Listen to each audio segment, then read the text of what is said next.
Howdy peeps, and welcome back to the channel, or welcome to the channel if it's your first time. Hopefully I can earn your subscription with some likes and comments and all that good stuff. Today what we're doing is we're taking a walk around Sharpie's fish room, so prepare for wobbly camera work, rambling, waffling and randomness. Now I'm doing this just before I do my water changes, so forgive me if there's some slight iffiness in some of the tanks. But we start off here, just inside the front door pretty much, with my 10 gallon, the Love Fish Panorama. Oh, I will get in close because there's my new little fishy friends, Robert and Roberta, the Pistogramma agassizii double red. And as you can see from the first time I did a film on this video, the plants are growing in quite nicely.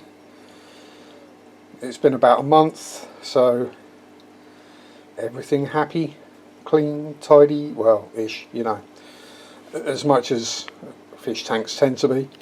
And in addition to the two apistos, we have a whole bunch of guppy fry, which were the result of the guppies I put in to get the tank cycled, and a small group of 5 ember tetras which are in there to be dithers for the apistos. And I don't know if we're going to see, one of the guppy fry just coming to the front now. If you can see, it's slightly deformed in that its tail is pointing almost vertically upwards. This is the first time I've seen one go that way. I've seen plenty where the tails go downwards but not upwards. Anyway, so that's my first tank, well, my most recent tank anyway. We'll have another quick look at Robert. Oh, there he is. He's gorgeous fishy, and what I'm thinking is a female in Roberta. If not, we shall see, never mind. And there we go. Now we do a quick 180 entrance, front door, to what was my first tank, previously known as the Platy Farm. Now this is a Fluval Flex 15 gallon, and as you may see, looking a bit bare at the moment. That's because there aren't any platies in there anymore. We have 3 of the endlers left. There were 6 to start with a year and, well, 14 months ago, something like that, so that's not a huge surprise. 1 Panda Cory left, and Bertie and Spotty, who are both hiding up, the bristle noses. However, Spotty is currently sitting on a second batch of eggs, which are due to hatch either today or maybe tomorrow. Oh, Bertie's just about hiding up. And I don't know if you can see back under here, there is a pleco cave in the back, and that's where Spotty is hiding up. As I said, this one's been, it's been running since August 2018, so it was my very first tank. Everything's calm, stable, settled in there, doing well. Can't complain about anything. Everyone seems happy anyway, so there we go. Water levels a bit on the low side, but that's because I took out a breeder box and a bit of wood and plants and stuff that were in there that had the baby plecos in. Now, as I'm on my knees, we'll go to the first grow out tub, making sure I don't press any random buttons on the camera. I say grow out tub, what I mean is 10 gallon bucket. And oh, if we're careful, we might see just down there some still. This is where I've been growing out the Gravensis fry from Pam and her ex-husband, as it were. Proven to be a very effective little tub, bucket, tote, tank. Got the hacked filter, as it were. The actual filter, the main, the sponge that was in that filter is so small that I figured it wouldn't filter worth a damn, or it'd block up within a day or two. So I bodged it with a plant pot and some extra sponge. Random plant cuttings floating about in here, clown puke gravel, there's a coconut hut in there, some moss. But again, doing well. Seriously bodge lid. I'm going to have to replace the centre rib because water's got in there and the bamboo skewers are getting squidgy. And as some people have spotted in some of my live streams, yes, I do have quite a DVD collection. So we'll start there. One rotating carousel, 2 stands, 3 stands, another rotating carousel. Past the TV, we have a few more DVDs and Blu-rays. Some of my models. Apologies for the picture not being particularly perfect, but I don't like having things too bright in my living room. Oh, boobs. And we come down into what was, I think, my second tank. This is the tank that Mary bought me, which is home to Norman the Better and all his little shrimpy friends. There's absolutely dozens of cherry shrimp in here. I gave up counting a while back. And again, as you can see, that's doing well. Norman's good and happy, the shrimp are multiplying, plants are growing. There's a dinky little sponge filter in the back with pretty low airflow going through it. Everything's working well. And yeah, I can't complain about that tank at all. It's a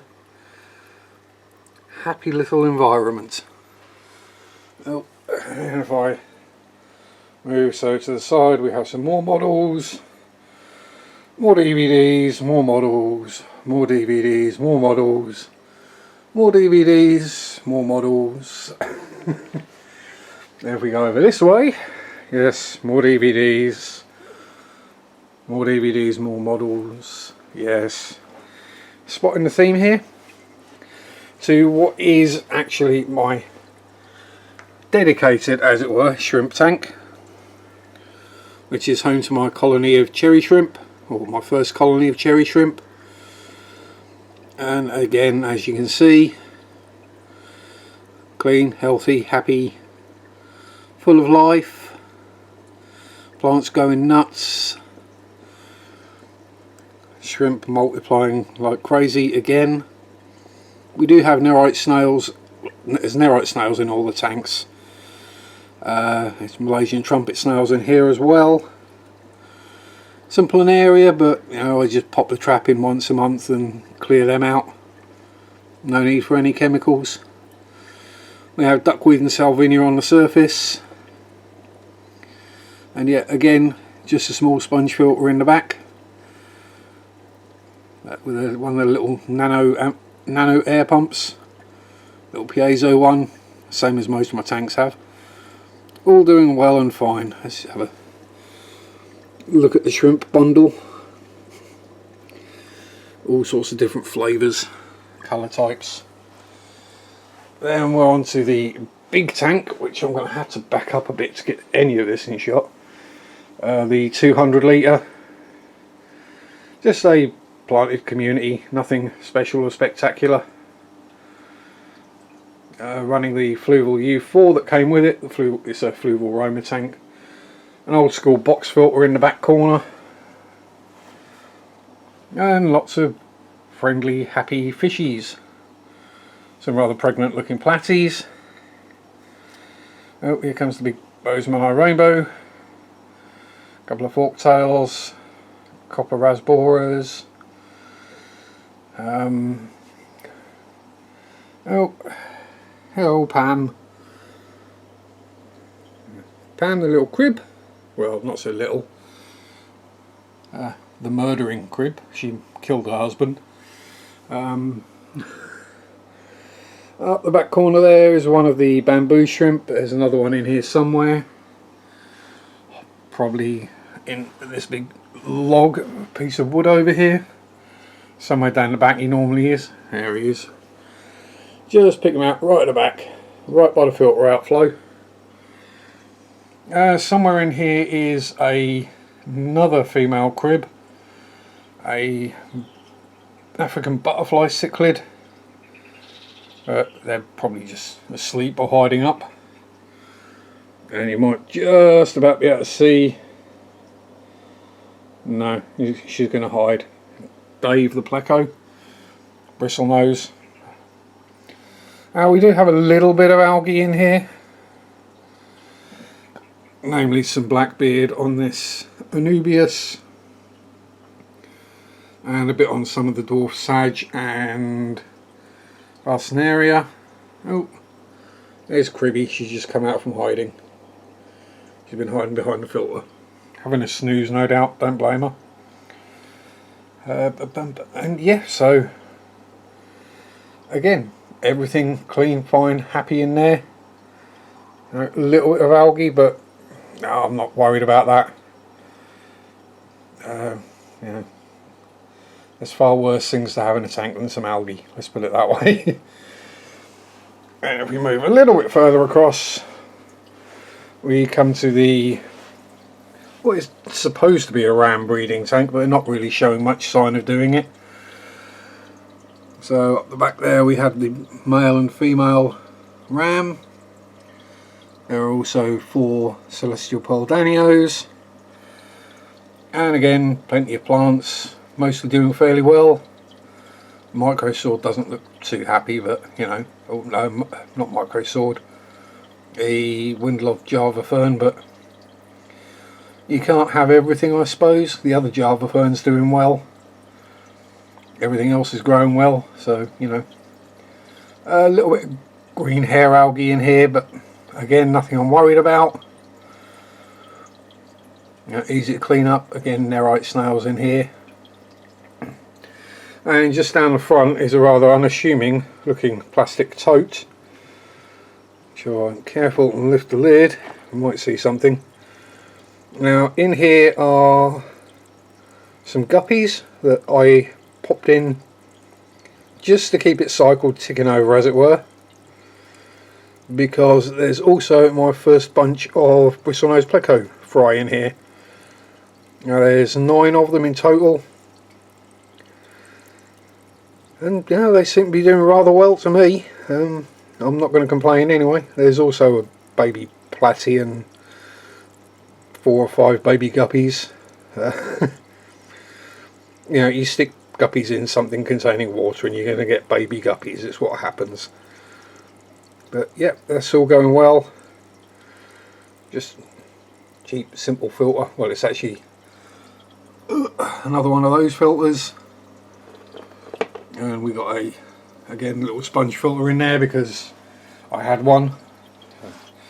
Got a filter, use it. Seems sensible to me. And from here, oh, I'm going to stand up. So we got more models, dust, more models, more models, more dust. And out the back door. So you're going to have a look. Let's see if we can see anyone. I'll get the back door properly opened.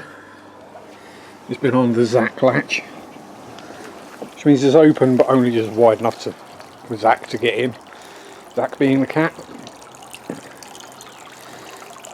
The net needs tightening up a bit, but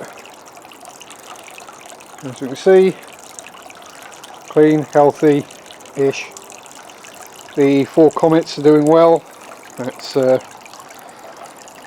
Baskerville, Holmes, Watson and Moriarty. Named because Mary's daughter Nadine's goldfish, Watson, is in here, so I named the others to go along with him. As you can see, everything's doing well. We have the snails back, the frogs are in here. The All Pond Solutions CUP1 something or other pond filter, doing well. Clags up solid every couple of months or so, so quick clean out. I don't bother with cleaning it in pond water or tank water, that just gets cleaned out in the sink. Not overly worried about a cycle in a pond. There's enough surface area in the pond itself to, it's not a problem. And the edges are gradually growing in. Oh, here he is. There's Watson. You might be able to pick him out. He's the larger one with the white tail, white dorsal, and the wavy white stripes down the side. He's a very handsome fishy. Random small shrub that got a bit out of control, and another one. Then we go back inside. Oh, try not to fall over as we climb up back step and come in the door. Water change stuff bucket. Laptop where I live stream. So yes, you can see the computer's there when I live stream. Kitchen's right behind it. Back door's right there. Everything's real close. And the final tank is the second Fluval Flex, which is home to the Chopre Danios, or Glow Light Danios, whichever way you want to look at it. A pair of, well, I say a pair, I think I've got a male and female. The African Butterfly cichlids, and Ginger, the longfin super red bristlenose, is in here somewhere. She's normally hiding behind a rock, as well as the ubiquitous Nerite snails. This is the tank I've been testing out, the Tropica, what do they call it, System 60 CO2, which is the one that runs on the compressed cans. Been in here a few months. I'm just started my third can. Oh, he's just spotted me and gone to hide. And yeah, I'm not doing a side-by-side test with the same tank, the same load, same plants, but things seem to be growing quite well. The Limnophilia does what Limnophilia does. The crypts seem to be coming along quite nicely. A little bit of algae, but minor issue. Dwarf Sag, it's not really taking over, but you might just take some time. It's one of those where I'm running it on a lava rock substrate, so there's, as it were, no nutrients in the substrate itself, and I gave the tank a dang good cleaning out when I switched it over from shrimp to fish. So I think I pulled all the gunk out of the substrate, so it's taken a while to build up, and as you see, there's not a high load in here, so it doesn't build up muck very quickly, so we shall see. Everything's clinging on anyway at the very least, so I can't complain. All the fish at least seem happy and healthy, doing their thing, zooming about. In the case of the Danios, they never stop moving. And there we are. You have seen all of Le Sharpie's fish room. So again, hope you've enjoyed the video. Give us the old thumbs up and like, subscribe, leave us a comment if you've got any questions or queries, or just something you want to say. Hit the notification bell. Don't forget the live streams on Sundays, 6 o'clock GMT, 1 o'clock Eastern Standard Time, I think it is, for the US. It's something silly like 6 o'clock in the morning for Aussies, but sorry. And there we go. So, enjoy your fish keeping, or your modelling, or whatever hobby you have. Peace out. Rock on. Bye bye.